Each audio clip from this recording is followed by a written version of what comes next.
Hello, this is Marjory Wildcraft, and today I'm going to talk to you a little bit about organizing your seeds. And of course, as you get into growing your own groceries, you're going to be collecting a lot of seeds, you'll be saving seeds, trading seeds with friends, and you want to come up with a way to organize all that, or in my case, disorganize all that. If you remember from our previous interviews that the 3 key tips to saving your seeds is: 1, you want to keep them cool, you want to keep them dark, and you want to keep them dry. And let's talk about the containers that'll help you do that. I've tried a lot of different things, everything from the mason jar to the coffee can, and you're going to laugh at what I finally came up with as the best solution is ammunition boxes. These are commercially available. These are plastic. I got them from a local sporting goods store. You can also pick up from military surplus these old ammo cans. This particular one is a .30 caliber can. The great thing about these things, they're waterproof, they're solid, they're stackable, they will last you all of your life, and if taken care of properly, you'll be able to give them to your children, their children will be able to give them to your grandchildren. It's truly what seed saving is all about. So these are ammunition boxes currently running $10 to $15 a piece, depending on where you pick them up. I like the plastic ones. They're a little bit more lighter, but either way you want to go. Now, I generally tend to store my seeds. I have a preference to store them in paper, so envelopes and paper bags, generally how I store them. On occasion, if all I have is a Ziploc bag or something like that, I'll do that Ziploc bag and put a piece of tissue paper or a wipe or some dry cloth in there to help absorb the moisture. Now also, in addition to whatever bags I might have them in, I want to put a desiccant into the container that I'm storing in. Some people collect, you know, those little packets that you get with your vitamins or your medicine, those little packets of desiccant. Some people collect those and save those and use that. That's fine. I don't actually have, don't use medicines or vitamins very much, so I don't have much of those. What I use is cat litter.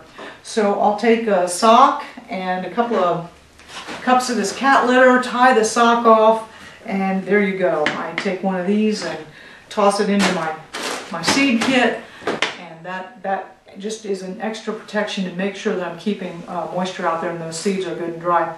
Now, for both your desiccants and your cat litter, if they do get a little moist over time, doing their job, absorbing water, you can take them out, put them on a cookie sheet, put them in a low temperature oven and let that moisture evaporate back out, or, you know, over an open fire with a low flame if you're doing this in a primitive situation, and go ahead and reuse it over and over again, and the desiccants can be reused over and over again just as the boxes can.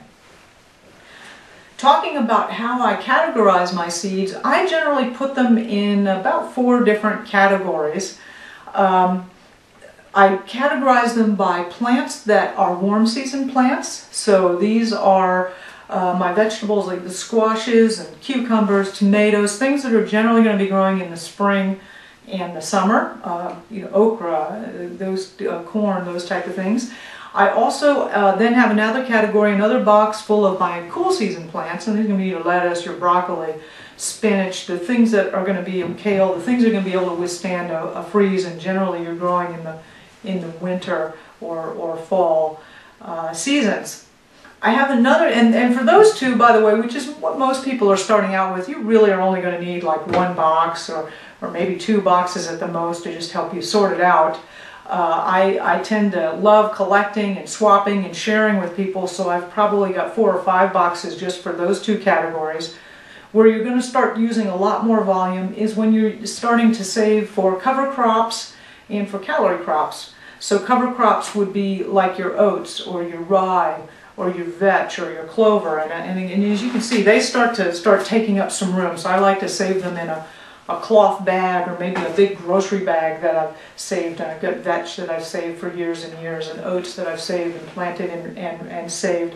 And that's where you start ending up using a lot more volume. You end up using a lot more of these containers for that. Also, calorie crops tend to take up more room. For example, corn.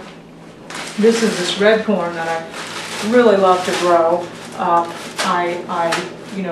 This is only part of it. Here's some blue corn. You're going to need a lot more space because generally you're growing a larger area for those, and you just physically need more seeds. Also, when I'm talking about seed saving, when I'm saving seeds, I usually like to save at least 2 to 3 times, sometimes 4 or 5 times what I'm going to need for my own needs, and partly because I'm going to be giving away and sharing, but partly just because I want some redundancy. You know, some years it's just hard to get a crop going, or you may lose something, and so you want to have that seed as a little seed bank. If you remember that most vegetable seeds are going to stay viable if you take real good care of them for about 4 or 5 years. You get a little bit of time there. Some of them obviously last a lot longer, and then some of them are a lot shorter. That 5-year guideline is just a rule of thumb.